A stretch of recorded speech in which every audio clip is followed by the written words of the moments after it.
So it's official, the Chicago Bulls have signed the Turkish guard and forward Onuralp Bitim, which I'm sure I'm butchering the pronunciation of his name, and I'll be sure to get it right next time. But they have signed him to their final two-way contract, the third two-way deal, since if you remember, the NBA has now enabled teams to have the ability to have 3 two-way contracts compared to 2 previously.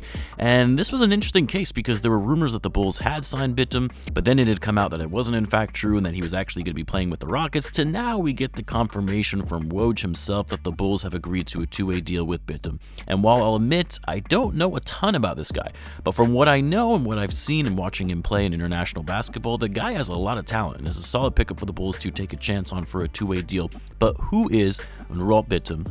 And what can he bring to the Bulls? Well, that's what we'll be discussing briefly in this video. So what's going on, everyone? You're listening to Bull Central here. Hope you're all doing well.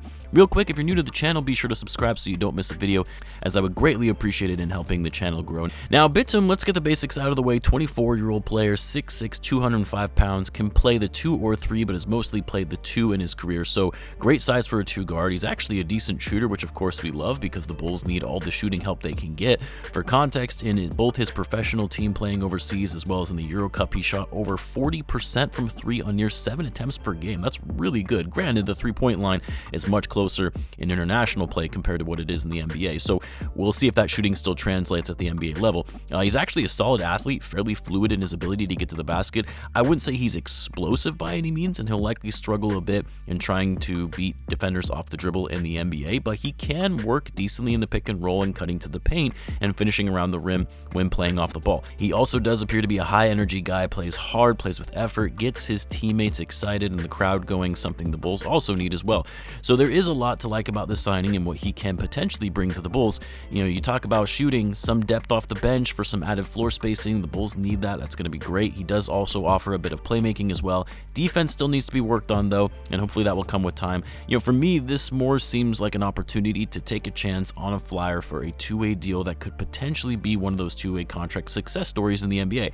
Because while Bitim, as of right now, is good, at the same time, he's probably not good enough to crack that many minutes for the Bulls, especially considering he's only going to be playing in limited games for the Bulls this year and playing the majority of his season with the Windy City Bulls. But at 24, with a proper development, and especially if he can continue to work on his shot, especially playing off the ball in a catch-and-shoot type environment, which is highly sought-after skill in the NBA to be an elite-level catch-and-shoot shooter, and working with the Bulls' new shooting coach and Peter Patton, who the Bulls brought in specifically to get the Bulls to start taking more threes and perfecting their shot from deep, getting Bitim and entering in his prime, improving that shot, working on his inside game, and improving his overall defense is something you would hope to see he can develop in the G League, as well as a handful of opportunities in games that he'll get in the big leagues with the Bulls. Now, the final two-way signing does put into question what will happen with the Bulls Summer League standout in Javon Liberty Freeman, who a lot of us thought he was going to be getting that final two-way deal alongside Adama Sanogo and Justin Lewis, but with those now out of the equation for Liberty Freeman, it does leave the opportunity for the Bulls to sign him as one of their final